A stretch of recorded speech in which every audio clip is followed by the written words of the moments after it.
Kolkata press ক্লাবে আয়োজিত হল দীনেশচন্দ্র সেন আলোচনা সভা ও গবেষণা পুস্তক সম্মাননা 2024। কলকাতা থেকে সমরেশ রায় ও সম্পাদাসের পাঠানো তথ্য ও ভিডিও চিত্রে থাকছে বিস্তারিত। আকাশ বাংলা নিউজ 24-এর সাথে আছি আমি তৌফিক হাসান। আজ 27 ডিসেম্বর শুক্রবার বিকেল 5টায় কলকাতা প্রেস ক্লাবের প্রেক্ষাগৃহে আয়োজিত হল আচার্য দীনেশচন্দ্র সেন রিসার্চ সোসাইটির পরিচালনায় এবং দেবকন্যা সেনের উদ্যোগে দীনেশচন্দ্র সেন আলোচনা সভা 2024 এবং গবেষণামূলক পুস্তক সম্মাননা।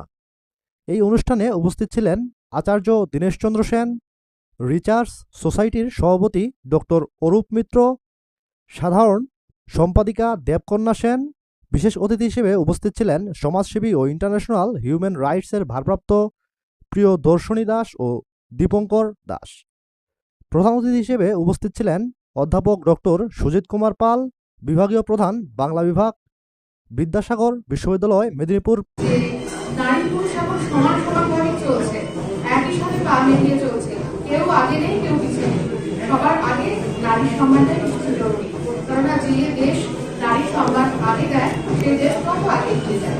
আমরা তো সেইভাবে এগোবো না, এটাই আমার বলার। আর তার সাথেও আছে বিভিন্ন সামাজিকভাবে বিভিন্ন পশু প্রাণী, এই যে শীতকালে রাস্তায় বিভিন্ন প্রাণী ডগি এরা আছে, এদেরকে বিভিন্ন রকম ভাবে ঠান্ডায় কষ্ট পাচ্ছে, এদেরকে ফুড তাদের খাবার দেওয়া, তারপরে তাদের সেবা এবং বিভিন্ন তারা ইনজুরি হয় সেগুলোর জন্য আমরা ব্যবস্থা করি।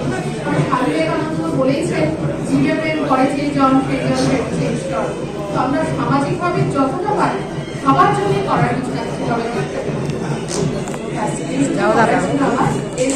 সামাজিক বলা যায় না, মন থেকেই করে, সবাই করে, সবার